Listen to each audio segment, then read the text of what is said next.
ॐ मूकं करोति वाचालं पङ्गुं लङ्घयते गिरिं यत्कृपातमहं वन्दे परिमानन्दमाधवम्।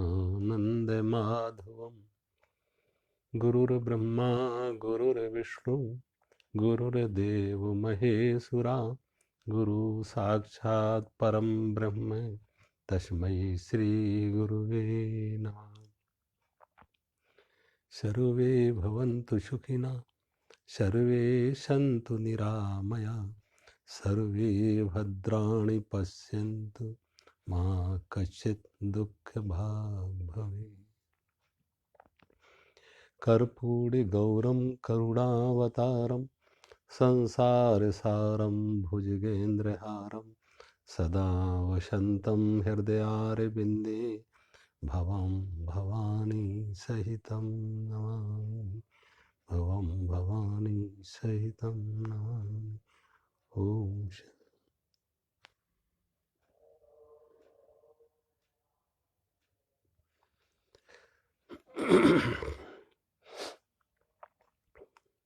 कल मैं बात कर रहा था सत्संगत्वम निस्संगत्वम, निस्संगत्वम निर्मोहत्वम, निर्मोहत्वम निश्चल तत्वम, निश्चल तत्वम जीवन मुक्ति, भज गोविंदम भज गोविंदम गोविंदम भज मूढ़मते। भगवान शंकराचार्य ने कहा, लिखा कि सत्संग से निसंगता आती है, यानी अनासक्ति आती है, वीतरागता आती है।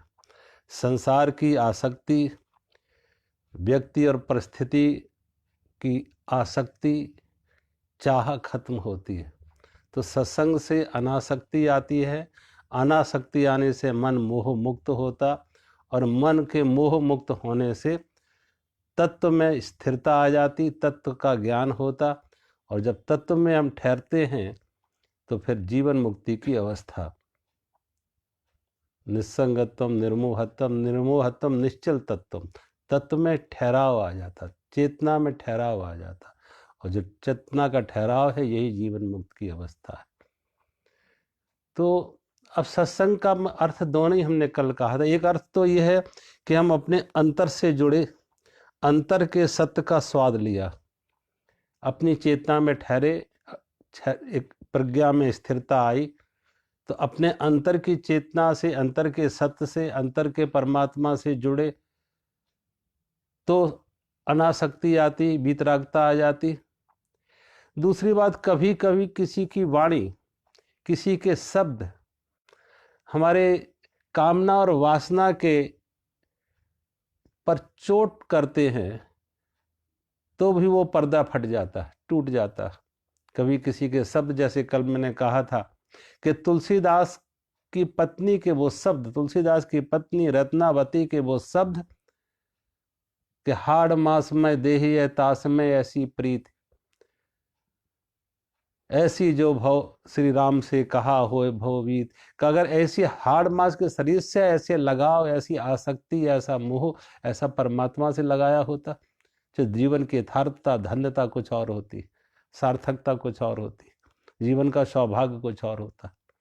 अब ये शब्द जो थे, प्राय कोई पत्नी अपने पति को कहेगी नहीं, लेकिन जो रत्नावती के घर दिल से ये शब्द निकले, दिल से निकले, तो तुलसीदास के दिल को छुए। तुलसीदास की वासना का जो अंधेरा था, तिमिर था, वो छटा, अंदर भी एक ज्ञान का दिया जला, और स्वयं में विवेक जगह हम कहां भटक रहे हैं। बात तो सत्य है कि हम कहां सुख खोज रहे हैं। इन वासनाओं से कभी किसी को तृप्ति हुई है, कोई सुख मिला है, कोई शांति आई है? तुलसीदास पर एक चोट पड़ी, उनके मन पर, उनकी वासनाओं पर, शब्द की। ऐसे ही, और ये चोट पड़ती तो चोट उसी की महसूस होती है, उसी की चोट लगती है जो निकट का व्यक्ति हो, जिसके साथ हमने निकट का संबंध बनाया हो, विश्वास और श्रद्धा जुड़ती है, तो गुरु के शब्द दिल को छूते हैं। तो एक तो हमारा उस पर विश्वास हो, श्रद्धा हो, एक संबंध हो, तो उसके शब्द हमें छूते हैं, उसके शब्द विश्वास होता, भरोसा होता, क्योंकि उस व्यक्ति का भी हम पर प्रेम है। हमारा अगर विश्वास है तो उसका भी हम पर प्रेम है, और प्रेम के कारण ही वो व्यक्ति हमसे ऐसा कह रहा है, हमारा हित चाह रहा है, हमें स्वस्थ देखना चाहता है, हमें बीमारी से मुक्त करना चाहता है, इसलिए वो शब्द ऐसे कह रहा है। तो हमें उस पर विश्वास हो जाता, क्योंकि उसका भी हमसे प्रेम है। दूसरी और अगली बात, कभी कभी जब संतों से, गुरुओं से हम ये बात सुनते हैं, तो प्राय वो जो बात कहते हैं वो मात्र ये नहीं कि दिमाग किताब से पढ़ी सुनी, वो बहुत अनुभव से कहते हैं, क्योंकि वो कोई प्रोफेशनल वक्ता नहीं होते हैं कि उनका धंधा होता है कि प्रवचन करने का, व्यवसाय है उनका प्रवचन करने का। आज तो आप देख रहे हैं टीवी पर कितने तरह तरह के लोग व्यवसायी आ गए हैं, जो धर्म का प्रचार करते हैं, आत्मज्ञान देते हैं। अब जो स्वयं आत्मज्ञानी नहीं, वो दूसरों को क्या आत्मज्ञान देंगे? जो स्वयं, जिनके जीवन में कुछ सत्य का अनुभव नहीं हुआ, कोई स्वाद नहीं लिया, कोई साधना नहीं की, कुछ अंतर में नहीं उतरे, वो दूसरों के, उनके शब्द बड़े थोते होते, ऊपरी ऊपरी होते, कुछ काम नहीं आते। मैंने कहा, जब मैं खुद बॉम्बे में पढ़ता था तो हमारे गुरु जी हमें पढ़ाए, स्वामी चिन्मय जी, स्वामी दयानंद जी, चिन्मय मिशन में, लेकिन साथ ही एक यूनिवर्सिटी का प्रोफेसर भी हमें पढ़ाता था।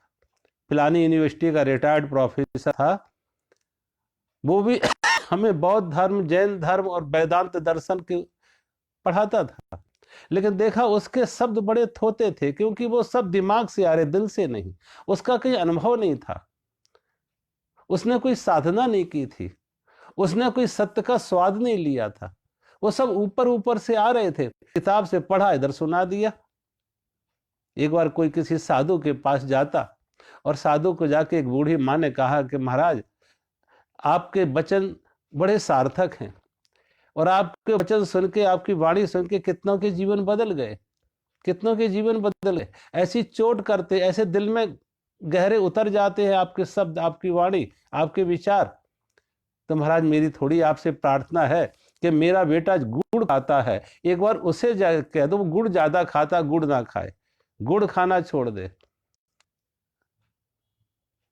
संत ने उस बूढ़ी माँ का बात तो सुनी, लेकिन कहा अभी नहीं आना, तुम 3 दिन बाद आना, 3 दिन बाद अपने पुत्र को लेके आना मेरे पास।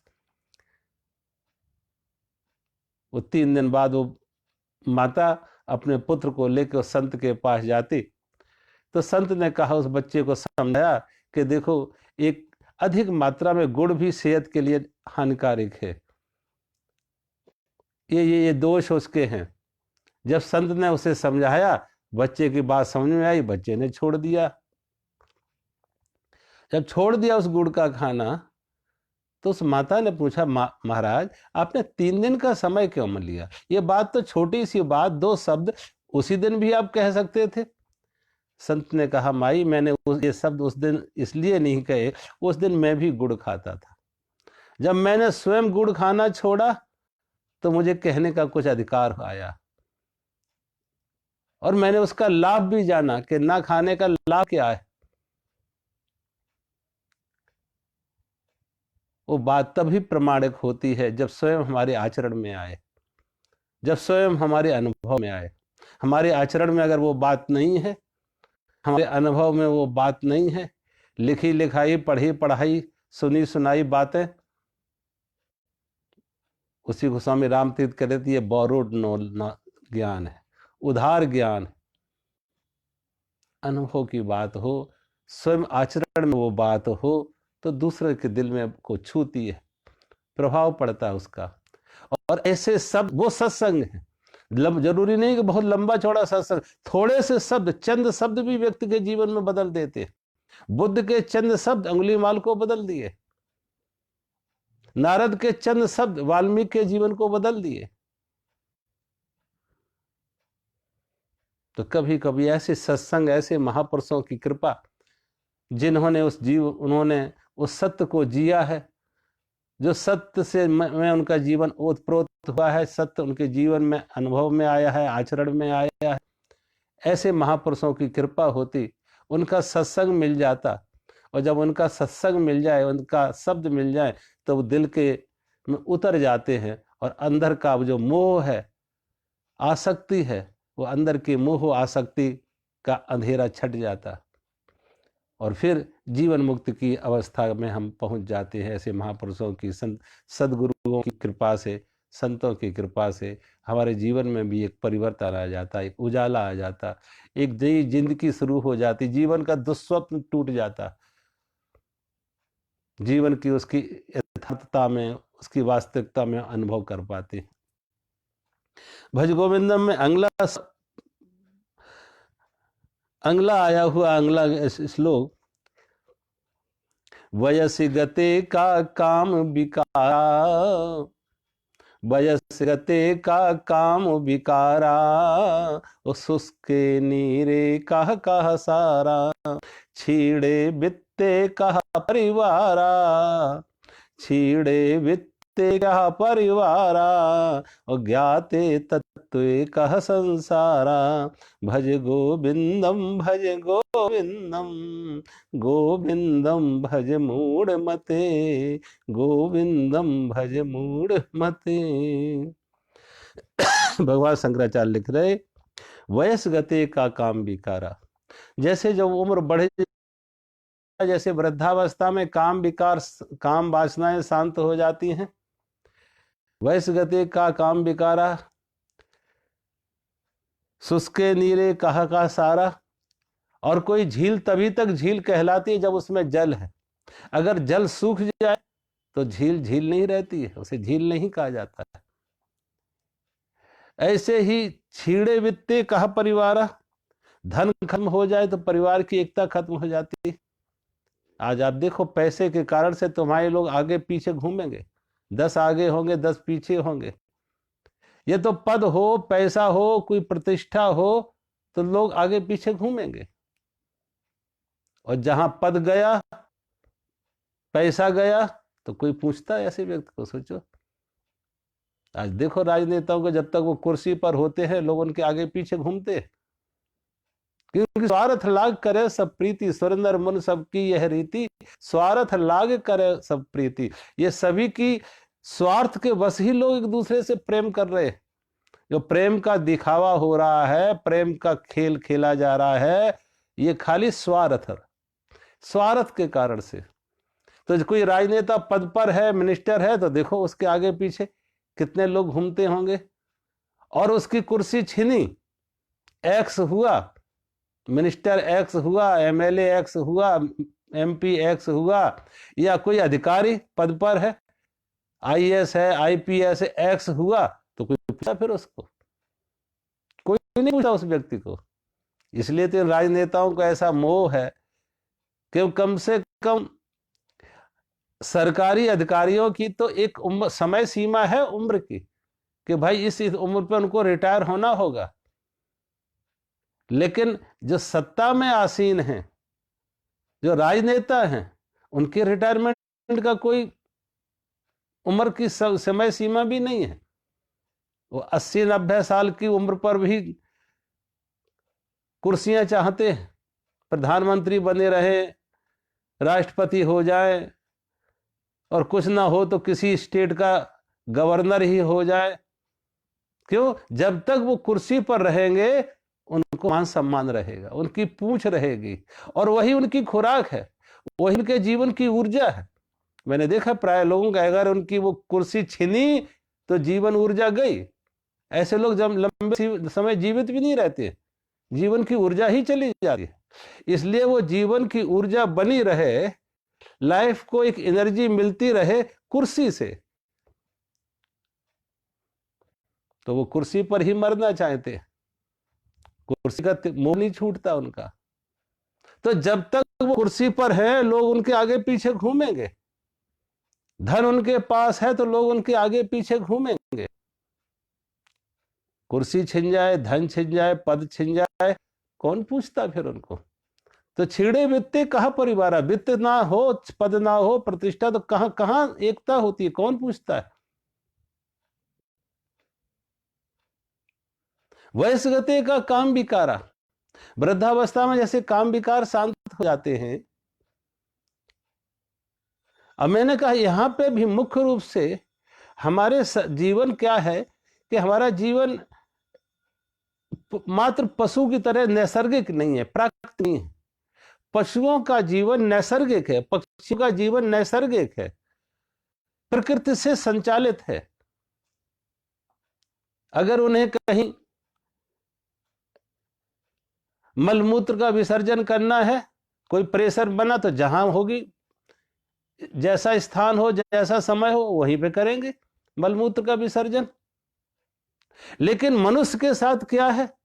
मनुष्य के साथ जैविक के साथ साथ, नैसर्गिक के साथ साथ मानसिक भी है, मन भी जुड़ा हुआ है। अब वो ऐसा नहीं करेगा कि जहां उसको प्रेशर बना वहीं करने लगे, मन से उसको रोकेगा कि स्थान समय ठीक नहीं है, ये समय ठीक नहीं है। स्थान समय की अनुकूलता खोज के ही मलमूत्र विसर्जन करेगा, और उसे वो रोक सकता है क्योंकि उसके अंदर मन की प्रधानता है। हमारा जीवन बहुत ज्यादा नियंत्रित होता है, संचालित होता है हमारे मन से। पशुओं का जीवन मन से संचालित नहीं होता है, वो प्रकृति से संचालित होता है। जैसा अंदर से भूख लगी तो उन्हें भोजन करना है। वो उपवास नहीं करते कि आज हनुमान जी का उपवास कर लो, आज शिव जी का उपवास कर लो, कल ज्यादा खा। हाँ, ये बात अलग है कि उनकी अगर स्वास्थ्य ठीक नहीं हो तो वो अपने आप उनको उपवास भी हो जाए, भूख ही नहीं लगे, और वो खाएंगे तो भूख के से ही खाते हैं। पशु या पक्षी वो तभी भोजन करेंगे जब उनको भूख है। लेकिन हमारी स्थिति क्या है? हमें भूख नहीं होती तब भी भोजन कर लेते स्वाद में आके। तो वो शरीर की जरूरत नहीं है, वो मन की जरूरत है। तो मनुष्य एकमात्र ऐसा प्राणी है जिसमें मन की प्रधानता है। मनुष्य शब्द बना है मन से, जिसमें मन की प्रधानता है। तो मात्र यही कि नैसर्गिक ही है, प्राकृतिक की है, मन भी उसके साथ जुड़ा है, और मन जुड़ा है तो मन के कारण से उसका शरीर नियंत्रित होता है, संचालित होता है, वासनाएं भी उसी अनुसार। ये बात ठीक है, पशु और पक्षियों की वासना की एक उम्र होती है। एक उम्र तक पशु या पक्षी ही संतान को जन्म दे सकते हैं, वासना उनमें एक उम्र तक ही होती है। लेकिन मनुष्य को देखो, उम्र के बाद भी उनके अंदर वो वासना बनी रहती है। क्यों? मन के कारण से, मन का चिंतन, मन में वासना, मन में विकार, और मन में जो वासना है, मन में जो विकार है, उन विषयों का चिंतन है, उसके कारण से वो वासना शरीर पर हावी हो जाती है, और वासना से शरीर पर नियंत्रण आ जाता है। शरीर, मैंने कहा ना, शरीर वृद्ध होता है लेकिन मन में वृद्धावस्था नहीं आती है। शरीर शिथिल हो जाता है, मन शिथिल नहीं होता है। तो इस मनुष्य मन का, कहते हैं मनुष्य मन का बेटा है, मनुष्य मन से बना है, मन की प्रधानता है, मन से उसका जीवन संचालित होता है, मन से उसका जीवन नियंत्रित होता है। वस गते का काम विकारा, शुष्के नीरे कह का सारा। एक झील को तभी तक झील कहते हैं जब तक उसमें जल है। अगर जल ना हो तो झील नहीं कहलाती। तो कभी कहते हैं नदी है, कौन सी नदी? सूखी नदी है। अब नदी में जल नहीं है लेकिन सूखी नदी है। बरसात में आ जाता होगा पानी, उसमें बरसात में पानी आ गया इसलिए कहा सूखी नदी। तो झील तभी तक झील होती है जो जल हो, नदी तभी तक नदी कहलाती है जो जल हो। ऐसे ही ज्ञाते तत्व कहा संसारा, और तत्व का ज्ञान हो जाए तो संसार नहीं रहता। तो मैं कल भी कह रहा था कि संसार का अर्थ ये नहीं है कि जो संसार हम इन आंखों से देख रहे, जो हमारी ज्ञानेंद्रियों से बाहर दिख रहा है प्रकृति पदार्थ, वो संसार नहीं है। ये मनुष्य, पशु, पक्षी, लता, वृक्ष, पहाड़, नदियां, ये संसार नहीं। जो हर व्यक्ति ने अपने आसपास एक मेरे का संसार बनाया। एक जगह पर हमने कहा अगर 10 लोग भी सो रहे हों तो 10 सो रहे हैं, जगह एक है, समय एक है, लेकिन 10 के स्वप्न अलग अलग हैं। कोई सुख का स्वप्न देख रहा, कोई दुख का स्वप्न देख रहा, कोई स्वप्न में किसी का जन्म देख रहा, कोई स्वप्न में किसी की मौत देख रहा, कोई स्वप्न में राजा बन रहा, कोई स्वप्न में भिखारी बन रहा। सबके अलग अलग स्वप्न हैं, अलग अलग सुख दुख हैं, अलग अलग मेरे तेरे हैं। लेकिन आंख खुली तो कहीं कुछ नहीं होता। ऐसे ही जागृत में भी हमने आसपास एक स्वप्नों का संबंध बनाया, स्वप्नों के परिवार बनाए, स्वप्नों का संसार बनाया। मेरी पत्नी, मेरा पति, मेरा पुत्र, मेरा पिता, मेरी जमीन, मेरा मकान, ये जो मेरे मेरे का घेरा आसपास हमने व्यक्ति और वस्तुओं पर संबंध आरोपित किए मेरे मेरे के, ये हर व्यक्ति का अपना एक संसार है। हर व्यक्ति का अपना एक संसार है। मैंने कहा ना, एक व्यक्ति सबका पिता नहीं होता, एक व्यक्ति सबका पति नहीं होता, एक स्त्री सबकी पत्नी नहीं होती। सबने अपने अपने आसपास एक मेरे मेरे के घेरे बनाए हैं, मेरे मेरे के संबंध बनाए, ये संसार। और जो मेरे का संसार है, ये ज्ञाते तत्व का संसार, ये मेरे का संसार खत्म हो जाता है जब तत्व का ज्ञान हो जाता। उस आत्मदर्शी को, तत्वदर्शी संत को भी, आत्मज्ञानी को भी, बुद्ध और महावीर को भी, नानक और मीरा कबीर को भी ये संसार दिखेगा। पहाड़ दिखेंगे, नदियां दिखेंगे, वृक्ष दिखेंगे, पशु पक्षी दिखेंगे, स्त्री पुरुष दिखेंगे, ये सब कुछ दिखेगा। लेकिन जो मेरे का था, मेरा, वो मेरे का भाव टूट जाएगा, मेरे का स्वप्न टूट जाएगा। कहीं कुछ मेरा नहीं है, कहीं कुछ मेरा नहीं है। ये थोड़े समय का खेल है, थोड़े समय की ये लीला है।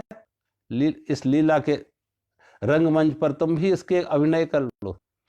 पत्नी को पत्नी कहो, पति को पति कहो, पिता को पिता कहो, माँ को माँ कहो, बेटे को बेटा कहो, ये रंगमंच पर ये अभिनय कर लो। और पर्दे के पीछे जाओ तो या होश जगा लो, कहीं कुछ मेरा नहीं, ये सब अभिनय था, ये सब अभिनय था। बुद्ध और महावीर ने भी, महापुरुषों ने, राम कृष्ण ने भी इस तरह के अभिनय किए। पारिवारिक जिम्मेदारियों को समझा, संसार के व्यवहार में आए, लेकिन जागते हुए कि ये सब खेल है, ये लीला है, कहीं कुछ मेरा नहीं है। अकेले आए थे, अकेले जाएंगे, खाली हाथ आए थे, खाली हाथ ही जाएंगे। तो ज्ञाते तत्व का संसारा, जिसने तत्व का ज्ञान जिस समय हो जाता, उसके जीवन में कृति होगी, व्यवहार होगा, लेकिन व्यवहार की क्वालिटी बदल जाएगी, गुण बदल जाएगा। पहले आपाधापी में करता था, कुछ सुख मिलेगा, धन अब कैसे भी धन चाहे, धन कैसे भी आए, झूठ से, प्रपंच से, धोखा से, कैसे भी धन आए, साधन उसके लिए गौड़ हो जाते थे, क्योंकि साध प्रमुख है कि कैसे भी धन मिले। आज अब वो अंधी दौड़ नहीं रहेगी, अब वो आपाधापी नहीं रहेगी। परिवार को मेरा कहेगा, कर्तव्य का निर्वाह करेगा, ये पलायन नहीं करेगा कि अब हम आत्मज्ञानी हो गए तो पति को छोड़ के भागे, परिवार को छोड़ के भागे, माता पिता को छोड़ भागेगा नहीं, लेकिन जाग गया, वो जिम्मेदारियों को निर्वाह करेगा, व्यवसाय भी करेगा। नानक खेती भी करते तब भी इस भाव से कि भगवान खेती करा रहा, और जो उससे अनाज उत्पादन होता वो बांट भी देते। कबीर कपड़ा बुनते, गरीबों को कपड़ा बांट देते।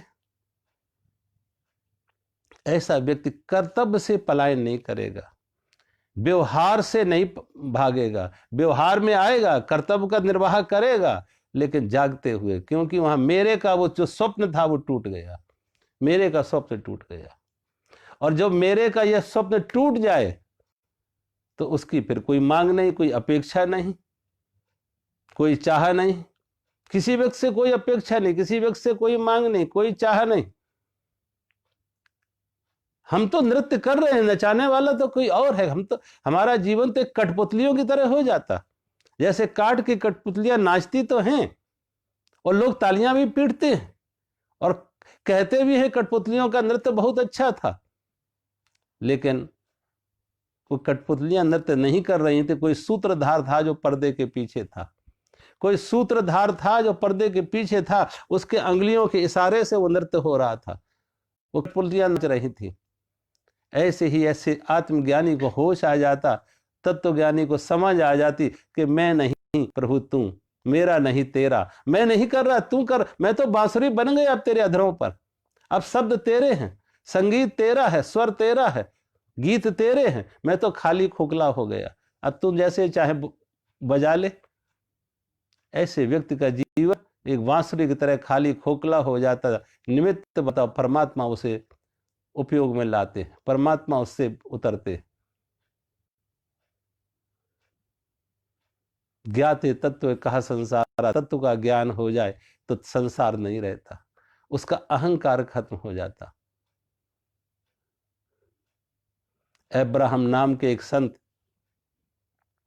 कहते हैं, एक गुलाम को उन्होंने, एक नौकर को रखा, पहला ही दिन, और नौकर से पूछा भाई तेरा नाम क्या है। जब उस नौकर से पूछा भाई तेरा नाम क्या है, उस नौकर ने कहा मालिक मैं कौन सा बड़ा नाम वाला, मालिक की मर्जी, जो नाम चाहे मालिक दे दे, मालिक की मर्जी, जो नाम चाहे मालिक दे दे, मैं उसी नाम से खुश। उस नौकर ने अपना नाम न बताया, मालिक की मर्जी। थोड़ी देर में अब्राहम ने फिर उससे पूछा भाई तुझे कैसा भोजन प्रिय है, जैसा मालिक करा दे वही प्रसाद। भोजन की रुचि भी न बताई। कहाँ रहना तुझे प्रिय है, जहां मालिक रखे वही मंदिर। कैसे वस्त्र तुझे प्रिय है, जैसे मालिक पहना दे उसी में राजी। अपना नाम न बताया, मालिक की मर्जी। अपना स्वाद न बताया, मालिक की मर्जी। भोजन का, वस्त्रों का चयन न किया, मालिक की मर्जी। कहाँ रहना तुझे पसंद है, मालिक की मर्जी। अब्राहम रुके, हजरत अब्राहम रुके, उठे और उस नौकर के पैर छुए और पैर छू के कहा तू तो मेरा गुरु है। जैसे तूने मुझे एक मालिक समझ के अपनी हर इच्छा से मुक्त हो गया, हर मांग से मुक्त हो गया, हर चाह से मुक्त हो गया, मालिक की मर्जी, मालिक की मर्जी। अब दुख कहां होगा। ऐसे ही हमने उस मालिक को पहचाना होता जो जीवन का मालिक है, इस जगत का मालिक है। वो उस मालिक को पहचाना होता तो जीवन का सौंदर्य, जीवन का आनंद, जीवन की मस्ती कुछ और होती, जीवन का संगीत कुछ और होता। उस मालिक को पहचान लो जो पर्दे के पीछे, जो इस जगत का संचालन कर रहा है, और उसको पहचान के उसके प्रति समर्पित हो जाए, उसकी रजा में राजी हो जाए। हम बांसुरी बन जाएं उसको बजने के लिए, कि वो बजाए और संगीत उसका हो, स्वर उसका हो, गीत उसका हो। हम खाली और खोखले सिर्फ हो जाए, कामना मुक्त हो जाए, मांग से मुक्त हो जाए, खाली खोखले हो जाए। एक बार एक और राजा, एक साधु से बड़ा प्रेम उसका, उस साधु से उसका बड़ा प्रेम। जब भी कोई कहीं जाता तो साधु को साथ लेके जाता। भोजन करता तो पहले साधु के सामने भोजन रखता, फिर उसके बाद खुद खाता। साधु के साथ उसका बहुत लगाव, बहुत स्नेह, बहुत प्रेम। संयोग की बात, एक दिन साधु और वो राजा दोनों जंगल में जाते, घूमने के लिए निकले। रास्ता कुछ भूल गए, समय ज्यादा लग गया, दोपहर हो गई। सुबह से निकले हुए दोपहर हो गई, दोनों भूखे थे, राजा भी भूखा और साधु भी भूखा। कहीं कोई आसपास भोजन की व्यवस्था भी नहीं थी कि जहां कहीं कुछ भोजन कर सके, कोई व्यवस्था भी नहीं थी। जब राजा और साधु आगे आ रहे थे, आगे आगे राजा, पीछे पीछे साधु घोड़े पर, तो राजा ने देखा एक पेड़ पर एक फल लगा हुआ है। तो राजा ने घोड़े पर बैठे हुए उस हाथ बढ़ा के फल को तोड़ लिया। और जब फल को तोड़ लिया तो राजा की जैसी आदत थी कि सबसे पहले उसने 4 भाग किए चाकू से उस फल के, और 4 भाग करके एक टुकड़ा साधु की तरफ दिया। और जब साधु को एक टुकड़ा दिया, साधु ने वो टुकड़ा खाया और कहा राजा बहुत स्वाद है। राजा को कहा बहुत स्वाद है, बहुत अच्छा है, बड़ा मधुर है। तो राजा से कहा राजा एक और दे दो। राजा को हैरानी, है साधु तो कभी मांगता नहीं था, आज मांग कैसे रहा। शायद इसको भूख ज्यादा लगी, दिन भर का, सुबह से शाम हो रही है, दिन भर का भूखा है, शायद इसको भूख लगी है इसलिए मांग रहा। आज तक कभी मांगा नहीं इसने। तो राजा ने एक टुकड़ा और दे दिया। और जब राजा ने एक टुकड़ा और दे दिया, उसने वो टुकड़ा भी खा लिया। कहा बहुत स्वाद है, बहुत मीठा है, बहुत स्वाद। साधु ने फिर मांगा, कहा राजा एक और दे दो। राजा को हैरानी हुई, 4 टुकड़े हमने किए, 2 इसने खा लिए हैं, और तीसरा भी मांग रहा है। मेरा इसको ध्यान नहीं है कि मैं भी भूखा हूं दिन भर का, मेरी बिल्कुल परवाह नहीं है। कि मैं भी दिन भर का भूखा हूं, 2 खा लिए हैं, 4 टुकड़े में 2 खा लिए हैं, तीसरा भी मांग रहा। जब मांग ही लिया तो न चाहते हुए भी साधु ने उसे तीसरा टुकड़ा भी दे दिया। और जब तीसरा टुकड़ा भी दे दिया तो साधु ने वो भी खा लिया। कहा राजा बहुत स्वाद, बहुत मीठा है, बड़ा स्वाद। और साधु ने राजा से कहा राजा ये भी दे दो। जब कहा राजा ये भी दे दो, बहुत स्वाद है, ये भी दे दो, तो राजा को थोड़ा बुरा लगा कि मैं भी दिन भर का भूखा, तू भी दिन भर का भूखा, तुझे मेरा बिल्कुल ख्याल नहीं है, मेरा बिल्कुल ध्यान नहीं है, मेरे साथ बिल्कुल तेरी कोई हमदर्दी नहीं है कि मैं भी दिन भर का भूखा हूं। 3 खा लिए और चौथा भी मेरे हाथ से ले रहा है, चौथा भी मांग रहा है। साधु ने उसके हाथ से लेना भी चाहा, राजा के हाथ से लेना भी चाहा, लेकिन राजा ने हाथ पीछे कर लिया कि नहीं, ये नहीं देंगे, आखिर मैं भी तो दिन भर का भूखा हूं, तुम्हें मेरी बिल्कुल परवाह नहीं, कैसा तुम्हारा प्रेम मेरे से। राजा ने वो टुकड़ा साधु को ना दे के खुद अपने मुंह में रखा, और जैसे मुंह में रखा, दांत से काटा, वो तो जहर था, कड़ुआ था, एकदम जहर, एकदम कड़ुआ।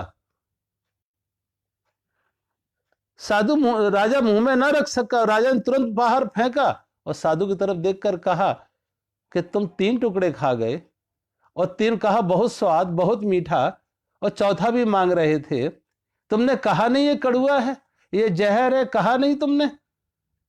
साधु मुस्कुराया। साधु ने कहा कि आज तक जिन हाथों से इतना स्वादिष्ट भोजन मिला, आज तक जिन हाथों से इतना स्वादिष्ट भोजन मिला, इतना मधुर भोजन मिला, आज अगर उन हाथों से कुछ कड़ुआ भी आ रहा है, कुछ बेस्वाद भी आ रहा है, तो प्रेम की पहचान तो यही है कि वहां शिकायत ना हो, वो भी स्वीकार हो। जिन हाथों से इतना सुख मिला, सुविधा मिली, स्वाद मिला, आज बेस्वाद भी कुछ आ रहा है, वो भी स्वीकार हो। ये प्रेम की कसौटी, ये प्रेम की पहचान। इसलिए मैं चाह रहा था कि आपको खबर ना मिले कि कड़ुआ है, इसलिए मैं चौथा भी मांग रहा था कि आपको खबर ना मिले। अगर खबर भी मिल गई तो भी शिकायत हो गई, इसलिए मैं चाह रहा था कि चौथा भी मैं खा लूं, आपको खबर ना मिले कि ये कड़ुआ है। सोचो, जिस परमात्मा से हमें इतना सुख मिला, सुविधा मिला, मान मिला, धन मिला, सब कुछ मिला, लेकिन फिर भी उस परमात्मा पे हमें भरोसा नहीं हो पाता, विश्वास नहीं हो पाता, समर्पण नहीं हो पाता, मांग मुक्त नहीं हो पाते। बिना मांगे परमात्मा ने क्या कुछ नहीं दिया है, लेकिन फिर भी हमारी मांग बीच में आ जाती है, हमारी चाह बीच में आ जाती है। तो भगवान शंकराचार्य कहते ज्ञाते तत्व कहा संसारा, अगर तत्व का ज्ञान हो गया तो संसार नहीं रहता, ये मेरा तेरा टूट जाता। कौन मेरा कौन तेरा, सारा परमात्मा का ही तो खेल है, हम सब उसी के तो हैं, एक के। जो मेरे हैं वो भी परमात्मा के, जो मेरे नहीं हैं वो भी एक ही परमात्मा के, एक ही परमात्मा हम सबका पिता है।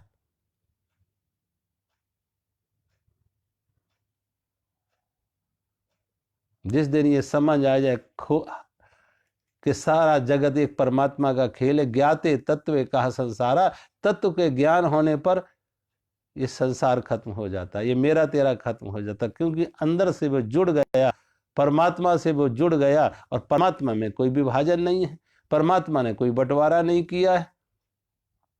और फिर वो मात्र यही नहीं, मनुष्य मात्र का ही बंटवारा नहीं किया है, प्राणी मात्र का। इसलिए गीता में भगवान ने ये नहीं कहा मनुष्य मात्र के प्रति करुणा प्रेम हो, भगवान कहते प्राणी मात्र के प्रति करुणा प्रेम। अद्वेष्टा सर्वभूता नाम मैत्री करुण एवच, भगवान कहते अद्वेष्टा सर्वभूता नाम, सभी प्राणियों के प्रति अद्वेष का हुआ, किसी के प्रति द्वेष ना हो, करुणा और प्रेम हो सभी प्राणियों के प्रति, प्राणी मात्र के प्रति, क्योंकि प्राणी मात्र में परमात्मा है। कहां है, कौन सी ऐसी जगह है जहां परमात्मा नहीं, प्राणी मात्र में परमात्मा है। और जब परमात्मा से प्रेम है तो प्राणी मात्र से प्रेम है, परमात्मा से लगाव है, परमात्मा की भक्ति है, तो प्राणी मात्र के प्रति लगाव है, प्राणी मात्र के प्रति भक्ति है। ज्ञाते तत्व कहा संसारा, तत्व का ज्ञान हो जाता तो ये विभाजन टूट जाता, ये बंटवारा टूट जाता, ये मेरा तेरा टूट जाता। ये मेरे हैं, ये पराये हैं, ये विभाजन टूट। और उस अवस्था में जब तक ये मेरा और तेरा रहेगा, ये विभाजन रहेगा, आसक्ति रहेगी, मोह रहेगा, तादात्म्य रहेगा, तो कामना भी रहेगी, शिकायत भी रहेगी, दुख भी रहेंगे, क्लेश भी रहेंगे। जिस दिन हम कामना मुक्त होते हैं, कामना, मांग और सुख और आनंद एक साथ नहीं हो सकते। काम और राम एक साथ नहीं हो सकते। काम है तो राम नहीं है, और राम है तो काम नहीं है। जिस दिन राम आएगा जीवन में, काम विदा हो जाएगा। दिया जला तो अंधेरा गया। जहां राम तहां काम नहीं, जहां राम तहां काम नहीं, और जहां काम नहीं राम, और दोनों कबहू ना निभे, और रवि रजनी एक ठाम। जैसे अंधकार और प्रकाश एक साथ नहीं होते हैं, सूर्य और अंधेरा एक साथ नहीं होगा, ऐसे ही काम के साथ राम नहीं होगा, राम के साथ काम नहीं होगा। जहां कामना है, चाह है, भाग संसार की, और कामना किसकी? संसार की।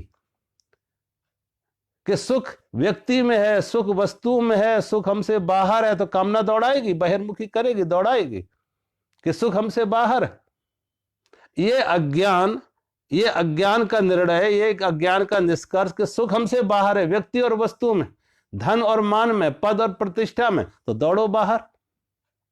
और जिस दिन ये समझ हो गई कि सुख हमारे अंदर है, सुख बाहर नहीं है, वस्तु व्यक्ति में नहीं, सुख हमारे अंदर है, तो कामना हटी तो राम की तरफ लौट आए। बहिर्मुखी यात्रा हटी तो अंतर्मुखी साधना में, अंतर्मुखी यात्रा में लौट आए, राम की तरफ मुड़ आए।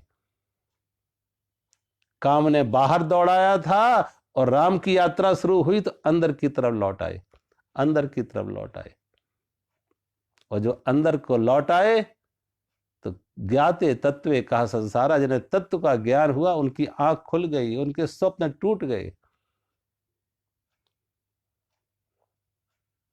उन्होंने ये विभाजन छोड़ दिया कि ये मेरा तेरा, ये सारा परमात्मा का, सारा परमात्मा है, हर रूप में परमात्मा है। अगले श्लोक में कह रहे, मां कुरु धन जन यौवन गर्वम, मां कुरु धन जन यौवन गर्वम, हरत निवेशात् काल सर्वम, मायामय इदम अखिलम बुद्ध्वा, ब्रह्म पदम तुम प्रवस विदित्वा, भज गोविंदम भज गोविंदम, गोविंदम भज मूढ़ मते, गोविंदम भज मूढ़ मते। भगवान शंकराचार्य लिख रहे, मां कुरु धन जन यौवन गर्वम। भगवान शंकराचार्य कह रहे कि मां कुरु धन जन यौवन गर्वम। और जो लोग तुम्हारे आसपास हैं, जन, मां कुरु धन जन यौवन गर्वम, हरत निवेशात् काल सर्वम। ये काल, समय, मौत क्षण मात्र में इनका हरण कर लेती है, क्षण मात्र में मौत इनका हरण कर लेती है। धन छूट जाता, मान छूट जाता, और जीवन भी चला जाता। हरत निवेशात् काल सर्वम, इन सबका हरण काल, समय, मौत क्षण मात्र में कर लेती। मायामय इदम अखिलम बुद्धि, ये सब मायामय, यथार्थ में है कुछ नहीं, ये मायामय ऐसी है जैसे स्वप्न में तुम कुछ पाया है, और आंख खुली तो कुछ नहीं था, ये स्वप्नवत है। इसलिए संसार का ये स्वप्नवत है। स्वप्नवत कि जैसे उस स्वप्न में हमने पाया, आंख खुली तो कहीं कुछ नहीं, ऐसे ही ये जागृत के स्वप्न में भी हम पाते हैं, और जो पाया है वो छूट जाता, छिन जाता। मायामय इदम अखिलम बुद्ध्वा, ये संसार मायामय। इसलिए इसमें जो ब्रह्म पदम तुम प्रवेश विदित्वा, भगवान शंकराचार्य कहते हैं ब्रह्म पद का साक्षात करो, अंतर्मुखी हो। संसार के पीछे जो परमात्मा है, चाक के बीच में जो कीली है, दो चाकों के बीच में साबुत बचा ना कोई, चक्की चलती देख के दियो कबीरा रोए, दो पाटों के बीच में साबुत बचा ना कोई। तो संसार के पार्ट में तो ये सब पिस जाएंगे, ये धन भी जाएगा, मान भी जाएगा, परिवार भी जाएगा, यौवन भी जाएगा, सब कुछ छिनेगा। लेकिन जिन्होंने कील का सहारा लिया है, परमात्मा का सहारा लिया है, ब्रह्म का सहारा लिया है, चलती चक्के देख के दियो कमाल ठटाए, कीली को जो गहरो ताको आंच ना आए। तो कीली का सहारा ले लो। जो कीली का सहारा ले लेते हैं वो बच जाते हैं।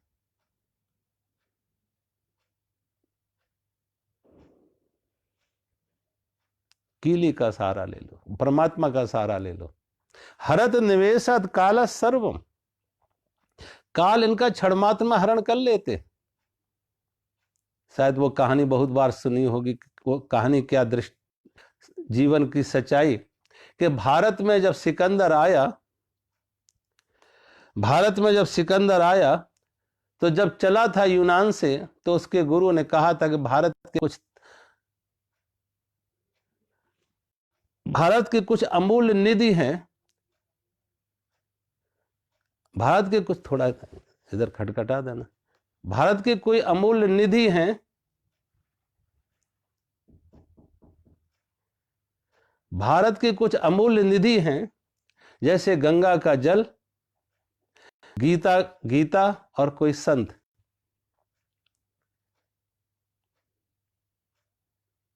तो ये लेके आना। सिकंदर, गंगा का जल तो उसे मिल गया, ग्रंथ भी मिल गए, लेकिन संत ना मिला उसे। तो संत की खोज में निकला कि कोई संत मिले जिसे हमें अपने साथ यूनान में ले जाए।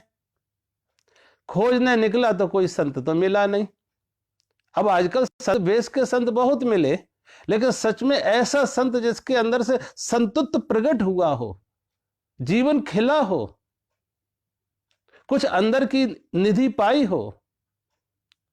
जब खोजने निकला तो खोजते खोजते उसने, किसी ने बताया कि गंगा के किनारे एक संत है, लेकिन वो तुम्हारे साथ जाएगा ये जरा मुश्किल बात है। वो तुम्हारे साथ जा सकेगा ये जरा मुश्किल बात है।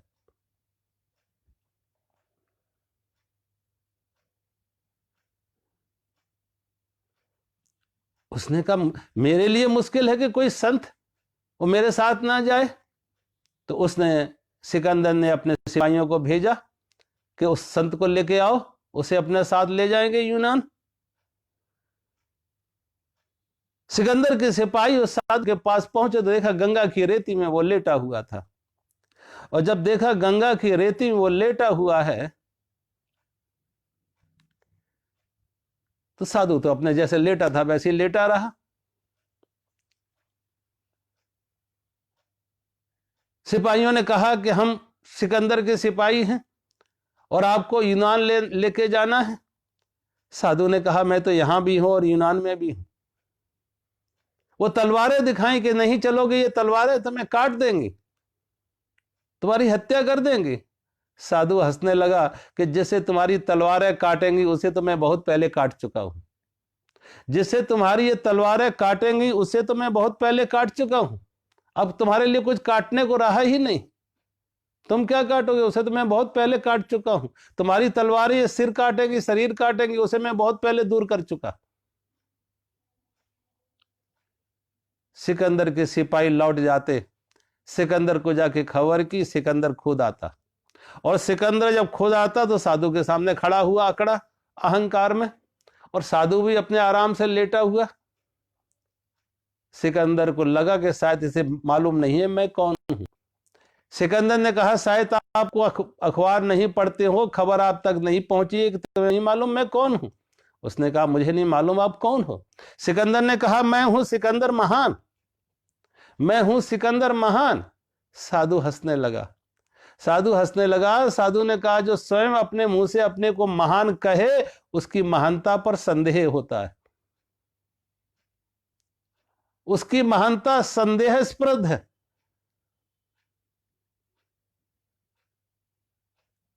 हीरा कभी नहीं कहता कि मेरी लाख टका मेरा मोल है। बड़े बड़ाई ना करें, बड़े ना बोले बोल, रहीमन हीरा कब कहे लाख टका मेरा मोल। बड़े स्वयं अपने मुंह से अपनी कीमत नहीं बताते, वो दूसरी बताते। हीरा खुद नहीं कहता मेरी कीमत इतनी है, दूसरे बताते हैं। और जो स्वयं अपने मुंह से अपनी कीमत बताए, अपने को महान कहे, उसकी महानता 2 कौड़ी की। साधु ने कहा अगर तुम अपने को महान समझ रहे हो तो तुम्हारी महानता 2 कौड़ी की। साधु ने पूछा तुम करते क्या हो? जब सिकंदर से पूछा करते क्या हो, तो सिकंदर ने कहा मैंने सारे यूरोप को जीता है, अब क्या करोगे? उसने कहा हम भारत को जीतेंगे। फिर क्या करोगे? इस एशिया महाद्वीप के जो छोटे पूरे और देश हैं उनको भी जीतेंगे। साधु ने पूछा फिर क्या करोगे? कहा फिर सारी दुनिया को जीतेंगे। साधु ने पूछा फिर क्या करोगे? जब सारी दुनिया को जीतोगे फिर क्या करोगे? अब जब सारी दुनिया ही जीत ली, अब उसके बाद क्या करोगे? तो सिकंदर कुछ सोच ना सका, कहा उसके बाद आराम करेंगे, उसके बाद आराम करेंगे। साधु हंसने लगा, अगर जीवन का अंतिम लक्ष्य, अंतिम पड़ाव, अंतिम मंजिल आराम ही है तो टाल क्यों रहा, अभी और यहीं कर ले। और कहा देख मैं तो आराम ही कर रहा यहां, जैसे तू टाल रहा है आगे आगे आगे, और लगता नहीं तू आराम कभी कर पाएगा। अगर तुझे आराम ही जीवन का अंतिम पड़ाव है तो अभी और यहीं, ये जगह पर्याप्त है, तू भी यहां आराम से लेट। तू जैसे टाल रहा है कि आगे करेंगे आगे करेंगे, मैं तो उस आराम को अभी कर रहा हूं, उस विश्राम को अभी उपलब्ध हूं। कहते हैं उस साधु के पास एक कुत्ता बैठा था, उस कुत्ता को बुलाया कालू कह के कि तू समझा दे, शायद मेरी भाषा ये ना समझे, तू समझा दे। देखिए ये भी आराम कर रहा है यहां बैठा, ये भी इस रेत में आराम कर रहा।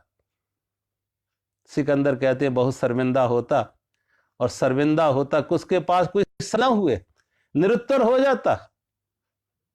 जब निरुत्तर हो जाता, शब्द नहीं होता, बहुत प्रभावित होता साधु से। तो सिकंदर ने कहा मैं परमात्मा से प्रार्थना करता हूं कि अगले जन्म में मैं तुम्हारा जैसा साधु बनूं। मैं परमात्मा से प्रार्थना करता हूं कि अगले जन्म में मैं भी तुम्हारे जैसा साधु बनूं। साधु ने कहा अगर मेरे जैसा साधु बनना तो अगला जन्म क्यों, अभी और यहीं, हियर एंड नाउ। अगले जन्म के लिए क्यों टाल रहे? और भगवान को भी लाने के लिए बीच में लाने की क्या जरूरत है? मेरे जैसा साधु बनना तो कुछ नहीं लगना। वापस लौटा ये फौज फांटा, तोड़ फेंक ये नंगी तलवारें। दुनिया को ना जीतो, स्वयं को जानो, स्वयं को जीतो। स्वयं को जानो, स्वयं को जीतो। जिन्होंने स्वयं को जाना, स्वयं को जीता, उन्होंने जग को जीता। स्वयं को जानो। झूठा छोड़ या अहंकार दुनिया को जीतने का। हाँ, मुझे कहीं तेरा जैसा सिकंदर बनना पड़े तो मुश्किल बात है, तब ये शायद इस जन्म में भी संभव ना हो पाए। इतना बड़ा फौज फांटा, इतनी ज्यादा अंदर से क्रूरता, वैर, हिंसा, भय, जिसके अंदर इतना वैर है, हिंसा है, भय है, क्रूरता है, वही ये सब काम कर पाएगा। हत्याओं का खेल, कि हत्याओं का खेल, खून खून की नदियां बहाना, ये हर व्यक्ति नहीं कर पाएगा। मैं शायद तेरे जैसा सिकंदर बनना चाहूं तो ना बन पाऊंगा, और मेरे जैसा साधु तुझे बनना है तो कुछ नहीं लगना, अभी और यही कर सकता है काम। सिकंदर ने कहा नहीं, अब तो निकल पड़ी तलवारें लेकर, अब तो दुनिया को जीतने के बाद ही विश्राम होगा। और कहते हैं सिकंदर अपने जीवन में विश्राम कर नहीं सका, विश्राम कर नहीं सका। युद्ध के मैदान में ही उसकी मौत होती है, विश्राम ना कर सका। लेकिन मरने से पहले उसे होश आया, आंख खुली, संत के वो वचन उसके दिल पर चोट कर गए थे, एक घाव बना गए थे, जिसे वो कभी भूल नहीं सका। एक जगह गए थे, उसने अपनी अंतिम वसीयत जब लिखी तो अपनी अंतिम वसीयत में यह लिखा कि मरने के बाद मेरे दोनों हाथ अर्थी से बाहर निकाल देना, मरने के बाद मेरे दोनों हाथ अर्थी से बाहर निकाल देना, जिससे कम से कम दुनिया के लोग इस सबक ले सके, सीख ले सके कि सिकंदर जैसा सम्राट भी दुनिया से खाली हाथ गया, कुछ लेके ना गया। सिकंदर जैसा सम्राट भी दुनिया से खाली हाथ गया, कुछ लेके ना गया।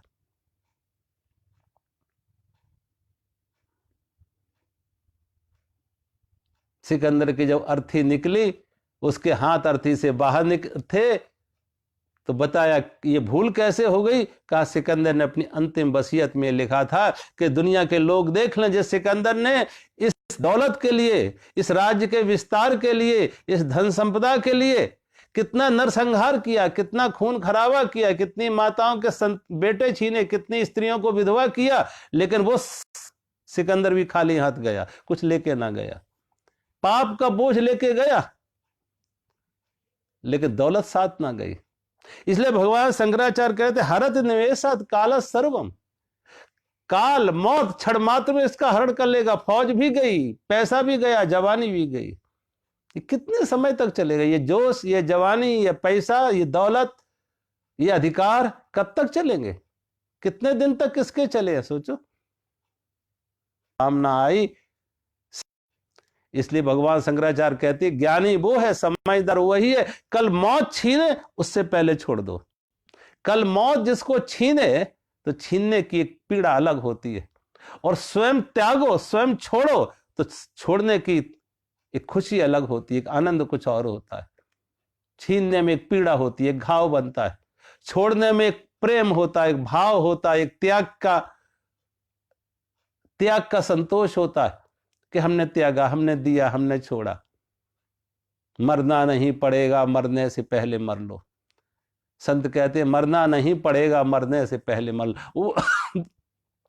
उनकी मौत नहीं आती जो मरने से पहले मौत को स्वीकार कर लेते, उनकी फिर मौत नहीं होती है, वो मर के भी अमर हो जाते। वो जब तक शरीर में हैं, तभी शरीर में होते हुए भी शरीर में नहीं है। आसक्ति मुक्त हैं, अहंकार मुक्त हैं, ममता मुक्त हैं, वीतरागता का जीवन जीते हैं, अनासक्ति का जीवन जीते हैं। माकुर धनजन यौवन गर्वम, भगवान शंकराचार्य कह रहे माकुर धनजन यौवन गर्वम। जो धन मिला है, ये जवानी मिली है, ये लोग हमारे आसपास हैं, इनका अहंकार मत करो, इनका घमंड ना करो, इनका गर्व ना करो, क्योंकि ये सब कुछ क्षण मात्र में, पल मात्र में छिनने वाले हैं। ये मायामय, ये वास्तविक नहीं है, सब मायामय। परिवार में ही देखो, जो माँ बाप की कभी हुकूमत चलती है, वो ही माँ बाप अपने बच्चों के अधीन हो जाते, मालकियत बदल जाती।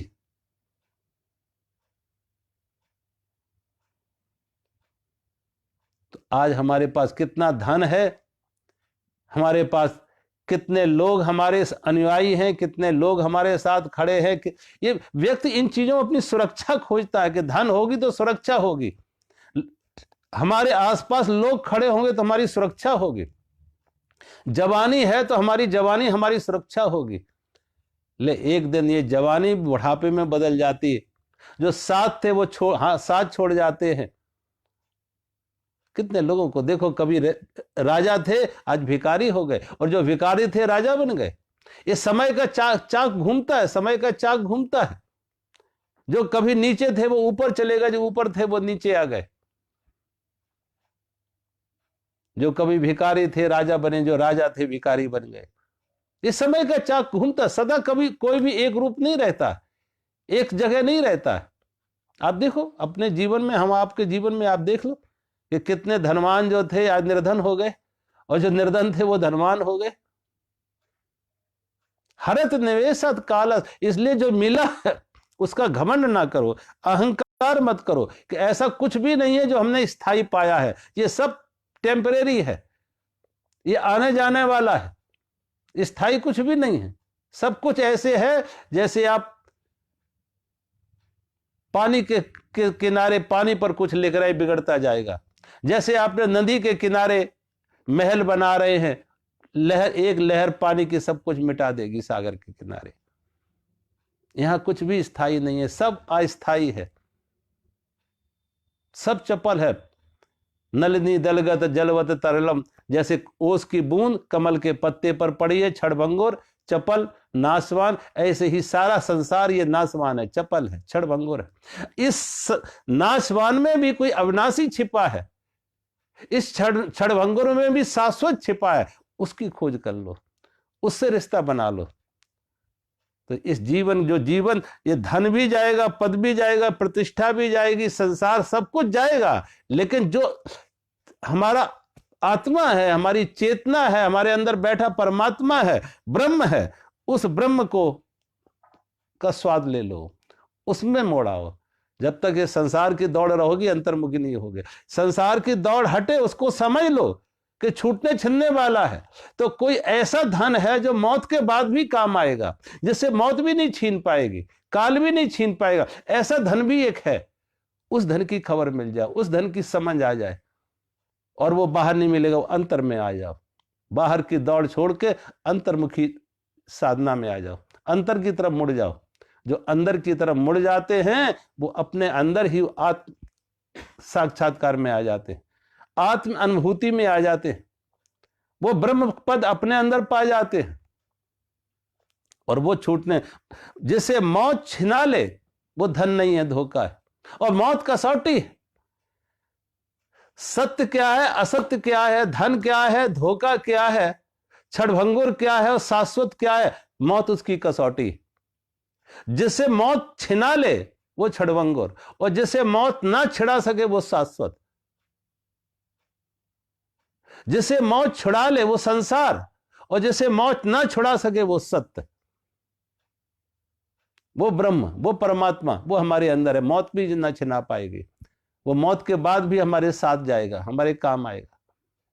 ब्रह्म पदम तुम प्रवेश विदित्वा, भगवान शंकराचार्य कह रहे हैं, उस ब्रह्म के पद को, अंतर्मुखी साधना में उतरो, उस परमात्मा को, सत्य को स्वाद लो। और जो सत्य का स्वाद लेते हैं, फिर ये परिवर्तन उनके लिए परिवर्तन नहीं रहते। छूटे तो ठीक, जब तक है तो ठीक है, और नहीं छूट रहे वो भी कोई बात नहीं।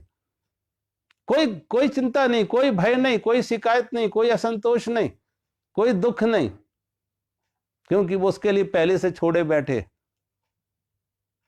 मौत उनकी नहीं होती जो मरने से पहले ही मौत को स्वीकार कर लेते। छोड़ने का दुख उन्हें नहीं होता जो पहले ही छोड़ बैठे। रह रहे हैं लेकिन अनासक्ति भाव में रहे, वीतरागता में जी रहे हैं। उनको छूटने छिनने का कोई दुख नहीं। हरत निवेशात काला सर्व, भगवान शंकर जी कहे, ये काल समय क्षण मात्र में इनका हरण कर लेगा। सोचो, हमसे तुमसे पहले कितने आए, नारायण या जगत में भूपत भये अनेक, मैं मेरी कर मर गए ले न गए तिन एक। किसी के साथ एक तिनका नहीं गया। कितने युद्ध किए, कितनी तलवारें खींची, कितने खून बहाए, किसी के साथ कुछ गया? ना धन गया, ना मान गया, ना पद गया, ना यौवन गया। सब राख बनते गए, जमीन की राख बनते गए। ये जमीन पर आप देख रहे हैं मिट्टी, ये मिट्टी में ना मालूम कितने सहनशाह इसमें की मिट्टी है, कितनी राख इसमें मिली हुई है। तो जिन्होंने सत्य को समझ लिया है, इस वास्तविकता को जिन्होंने समझ लिया है कि जीवन की सच्चाई ये है, जीवन की वास्तविकता ये है कि ये धन मान यौवन जन, ये सब कुछ छीनने वाला है, काल के कल छीनने वाला, ये मायामय है, वास्तव में है नहीं। ये वास्तव होता तो छिनता नहीं। ये स्वप्नवत है कि जैसे स्वप्न में हम राजा बन जाते, आंख खुलती तो भिखारी, ऐसे ही ये स्वप्नवत है। अंतर ये वो घंटा 2 घंटे का स्वप्न होता है, ये जरा 10-20 साल का स्वप्न है, और सबको छूटने छिनने वाला है। आंख खुलेगी तुम पाओगे कि अकेले आए थे, अकेले चले गए, खाली हाथ आए थे, खाली हाथ चले गए, और सिकंदर की तरह दुनिया को हाथ दिखाते, मुट्ठी खोले हाथ दिखाते चले गए, कुछ लेके नहीं जा रहे। भगवान शंकराचार्य कहते हैं, ये छूटे तो पात्र खाली नहीं रहेगा, परमात्मा विराट बैठने को तैयार है। संसार अपने जब तक हृदय में, अपने दिल में पर के सिंहासन पर, हृदय के सिंहासन पर जब तक ये संसार को बिठा के रखा है, तो जगह कहां है परमात्मा के लिए? ये संसार हटे, परमात्मा तो बैठने के लिए तत्पर खड़ा है। ब्रह्म पदम तुम प्रवेश विदित्वा, उस ब्रह्म को पहचान लो जो खड़ा हुआ है पीछे। ये पर्दा हटे संसार का, वो पीछे खड़ा हुआ है, वो बाट जो रहा है तुम्हारी कि कब तुम्हारी आंख मुड़े मेरी तरफ, कब तुम्हारी खोज आए मेरी तरफ, कब तक तुम्हारी दौड़ रुके ये संसार की। ये काम की दौड़ रुके तो राम तुम्हारी प्रतीक्षा में है, और जो तुम्हारी प्रतीक्षा में राम है, उस परमात्मा को, उस राम को अपने अंदर में पहचान लो, खोज लो, उसके साथ संबंध बना लो। मौत नहीं छीन पाएगी। वो धन, वो धोखा नहीं है, वो शाश्वत है, वो सत्य है, वो सनातन है, वो अविनाशी है और वो हमारे अंदर है। बाहर का सब छूटने छिनने वाला है, अंतर का परमात्मा शाश्वत है, सत्य है। और दोनों हमारी बहिर्मुखी यात्रा में सब कुछ छूटे छिनने का, अंतर्मुख में आ जाए। बहुत दौड़ लिए, बहुत गई थोड़ी रही नारायण अवचेत, बहुत गई थोड़ी रही नारायण अवचेत, काल चिरैया चुन रही निस जन आयु खेत। संत लिख रहे हैं बहुत गई, बहुत कुछ अब बिल्कुल किनारे पर हैं, मौत के किनारे पर हैं, सारी के सारा जीवन चला गया।